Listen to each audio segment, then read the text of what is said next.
যৌবনকাল এমন একটা সময়, কাজ না করলে ফ্যামিলি শেষ, পরিবার শেষ, আর নামাজ না পড়লে আপনার আখেরাত শেষ। সো ডিসিপ্লিন, আপনার ডিসিপ্লিন মেনে চলতে হবে। আপনি নিয়ম অনুযায়ী আপনাকে কাজ করতে হবে, যেগুলো হচ্ছে হালাল কাজও করবেন, ভাবের আবাদত করবেন, ভাবের সন্তুষ্টি অর্জন করবেন, ভাবের সুন্নাহ, ভাবের আদর্শ অনুযায়ী চলাফেরা করবেন। ইভেন আপনার ফ্যামিলি, আপনার পরিবার সব মিলেমিশে আপনি থাকতে পারবেন।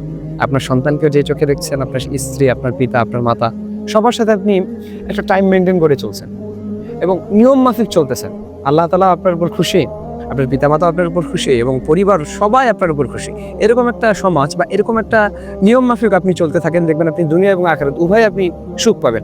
শুধু টাকা ইনকাম করলাম সুখ পেলাম এমনটা কিন্তু না। টাকা ইনকাম করলে, বড় একটা গাড়িতে চললে, বড় একটা বাড়ি থাকলে সুখ কিন্তু পাওয়া যায় না। আপনি দেখেন অনেক মানুষ আছে এমন যারা রিক্সা চালিয়ে খায়। আমার অনেক চাচা আছে যারা রিক্সা চালিয়ে খায়, অনেক চাচা আছে যারা ভ্যান চালিয়ে খায়, যারা খেতে খামারে কাজ করে খায়। তাদেরকে আপনি দেখেন তারা কিভাবে চলে, এত সুন্দর করে তাদের পরিবার তারা গঠন করছে যে তাদের মধ্যে আপনি সুখ শান্তি খুঁজে পাবেন। ইভেন বড় বড় বাড়ি আছে, এদের মধ্যে কিন্তু আপনি সুখ শান্তি পাবেন না। সব ওই দিকটা মেনটেন করে এবং আপনি নিয়ম মাফিক যখন চলতে থাকবেন, রবের উপর ভরসা করে, তাওয়াক্কালতু আলাল্লাহ এটা বলে যখন আপনি থাকতে পারবেন এবং প্রত্যেকটা বিষয় আপনি নিয়ম মাফিক করতে পারবেন, রবের হুকুম মানতে পারবেন, নবীর সুন্নাহ আদর্শ অনুযায়ী চলাচল করতে পারবেন, তখন কিন্তু আপনার জীবনটা সুন্দর হবে, আপনার লাইফটা সুন্দর হবে। ইভেন আপনার ফ্যামিলি, আপনার পরিবার, আপনার রব সবাই কিন্তু আপনার প্রতি সন্তুষ্ট থাকবে ইনশাআল্লাহ। এজন্য এই নিয়মটা অন্তত মেনে চলার চেষ্টা করেন।